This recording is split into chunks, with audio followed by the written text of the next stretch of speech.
रक्षा मंत्री बनाना है साहब। बिल्कुल बनेगा। हैं रक्षा मंत्री नहीं, पहले गृह मंत्री। रामपुर से समाजवादी पार्टी के वरिष्ठ नेता शिवपाल यादव का एक बयान सामने आया है जिसने यूपी की सियासत को गरमा दिया है। लेकिन असली सियासी बवाल तब शुरू हुआ जब शिवपाल यादव ने 2027 में समाजवादी पार्टी की सरकार बनने पर आजम खान को गृह मंत्री जैसे बड़े पद की जिम्मेदारी देने की बात कह दी। इसके बाद बीजेपी ने भी पलटवार करने में देर नहीं लगाई। कैबिनेट मंत्री संजय निषाद ने इसे मुंगेरी लाल के हसीन सपने बताया तो मुख्यमंत्री योगी आदित्यनाथ ने भी समाजवादी पार्टी पर तीखा हमला बोला। यानी एक तरफ आजम खान, दूसरी तरफ जौहर यूनिवर्सिटी और बीच में 2027 का चुनाव। आखिर शिवपाल यादव के इस बयान के मायने क्या हैं? देखिए हमारी यह खास रिपोर्ट। आपको बता दें कि रामपुर समाजवादी पार्टी की सियासत में आजम खान का मजबूत गढ़ माना जाने वाला शहर और इसी रामपुर में पहुंचे सपा के वरिष्ठ नेता शिवपाल यादव। रामपुर पहुंचते ही सपा कार्यकर्ताओं ने उनका जोरदार स्वागत किया। इसके बाद शिवपाल यादव जिला जेल पहुंचे जहां उन्होंने आजम खान और उनके बेटे अब्दुल्ला आजम से मुलाकात की। दोनों के बीच करीब आधे घंटे तक बातचीत हुई। इसके बाद शिवपाल यादव सपा कार्यालय पहुंचे जहां उन्होंने पार्टी कार्यकर्ताओं से मुलाकात की और 2027 के विधानसभा चुनाव की तैयारी में जुट जाने का आह्वान किया। लेकिन इसी दौरान उन्होंने ऐसा बयान दे दिया जिस पर अब यूपी की राजनीति में नई बहस छिड़ गई है। दरअसल शिवपाल यादव ने कहा कि अगर 2027 में समाजवादी पार्टी की सरकार बनती है तो पार्टी के वरिष्ठ नेता आजम खान को गृह मंत्री जैसे महत्वपूर्ण पद की जिम्मेदारी दी जाएगी। तो इसलिए इनको आपकी बात हराना है और उत्तर प्रदेश में समाजवादी पार्टी की सरकार बनाना है। अखिलेश यादव को मुख्यमंत्री बनाना है। तब इनको सबको आजम भाई को रक्षा मंत्री बनाना है साहब। बिल्कुल बनेगा। हैं रक्षा मंत्री नहीं, पहले गृह मंत्री। बस फिर क्या था, बयान आया और सियासी गलियारों में चर्चाओं का दौर शुरू हो गया। शिवपाल यादव यहीं नहीं रुके। इसके बाद वो जौहर यूनिवर्सिटी पहुंचे जहां उन्होंने छात्र छात्राओं से मुलाकात की और यूनिवर्सिटी के हालात का जायजा लिया। उन्होंने कहा कि सरकार बदलने के बाद अगर किसी अधिकारी या कर्मचारी ने जौहर यूनिवर्सिटी के साथ गलत काम किया तो समाजवादी पार्टी की सरकार बनने पर उसके खिलाफ कार्रवाई की जाएगी।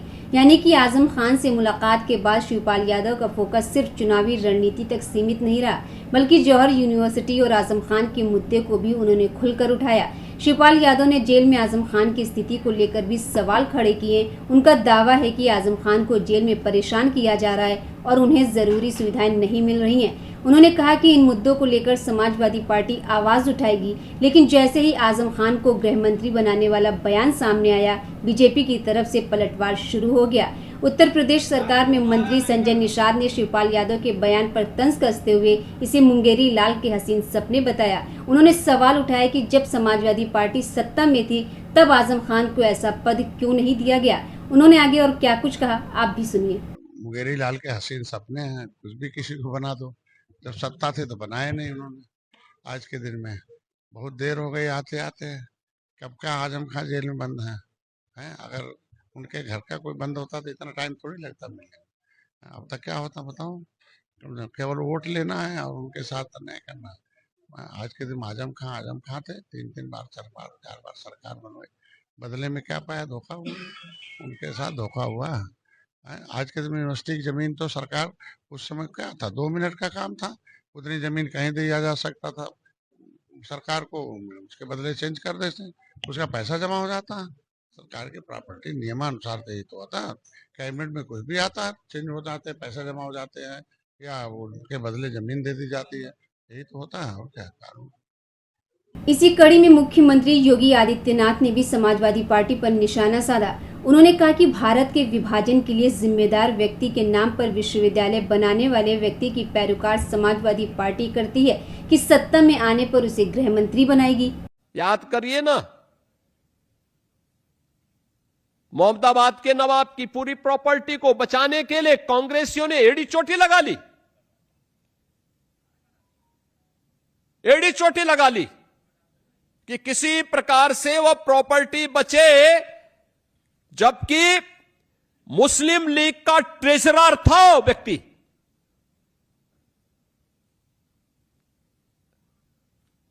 देश की आजादी के खिलाफ और भारत के विभाजन के लिए जिम्मेदार व्यक्ति के नाम पर विश्वविद्यालय बनाने वाले व्यक्ति को समाजवादी पार्टी आज पैरोकार बनती है कि हम आएंगे तो उसको गृह मंत्री बनाएंगे। यानी ये तो जानते हैं कि उसको नहीं आना है, लेकिन इनका शर्मनाक, इनके सोच को देखो। यानी ये फिर दंगा करवाना चाहते हैं। बेटी के लिए इनका किस प्रकार का व्यवहार रहता है, कैसे मुजफ्फरनगर और सहारनपुर के दंगाइयों को लाकर के तत्कालीन सीएम के आवास में लाकर के उन्हें सम्मानित किया जाता है, और ऐसे व्यक्ति के समर्थन में लोग इस प्रकार की दलीलें देते हैं। बहनों और भाइयों, ये सभी घटनाएं केवल हंसने के लिए नहीं, मनोरंजन के लिए नहीं, हम सब के लिए एक सबक भी होती हैं। वर्तमान पीढ़ी को और आने वाले भविष्य को समझाने का भी एक माध्यम होती है। सही तरीके से उन तक ये बात पहुंचाने का तरीका भी हमें भी अपनाना पड़ेगा। अगर हमारा दुश्मन और हमारा देश का विरोधी उस प्लेटफॉर्म का दुरुपयोग करके भारत के खिलाफ अव्यवस्था और अराजकता पैदा करने का प्रयास कर रहा है, तो क्या हमारी कोई जिम्मेदारी नहीं बनती है? एक नागरिक के रूप में हम भी अपने दायित्वों का निर्वहन कर सके। आज अगर हम सुरक्षित हैं, आज देश अगर सुरक्षित है और एक भारत श्रेष्ठ भारत के भाव के साथ आगे बढ़ रहा है, दुनिया की सबसे तेज गति से बढ़ने वाली अर्थव्यवस्था के रूप में आगे बढ़ रहा है, तो क्या हमारा दायित्व नहीं बनता है कि हम वर्तमान की इन चुनौतियों के सामने,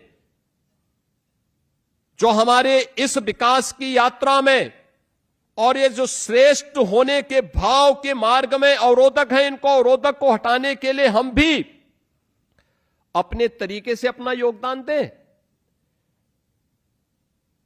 ये केवल सरकार के भरोसे ही होगा। एक नागरिक के रूप में हमारा कर्तव्य क्या बनता है, और उस नागरिक के रूप में अपने कर्तव्यों का निर्वहन करते हुए हम सभी को अपने दायित्वों के निर्वहन के लिए सदैव सजग होना होगा।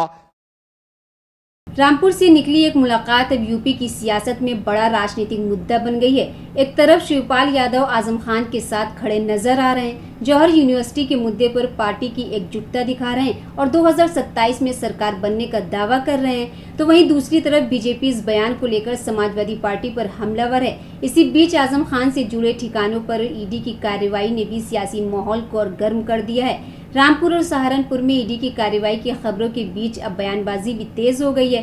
बता दें कि आजम खान के 10 ठिकानों पर ईडी की छापेमारी चल रही है। कुल मिलाकर रामपुर में शिवपाल यादव की आजम खान से मुलाकात सिर्फ एक मुलाकात नहीं रही, इसने 2027 के चुनाव से पहले यूपी की सियासत में एक नया सवाल जरूर खड़ा कर दिया है। क्या आजम खान को लेकर समाजवादी पार्टी खुलकर राजनीतिक लड़ाई लड़ने की तैयारी में है, और क्या रामपुर से उठा ये मुद्दा 2027 के चुनावी मैदान तक पहुंचने वाला है? फिलहाल इतना साफ है कि आजम खान का नाम एक बार फिर यूपी की सियासत के केंद्र में चर्चा का विषय बना हुआ है। इस खबर पर आपकी क्या राय, कमेंट में जरूर बताएं।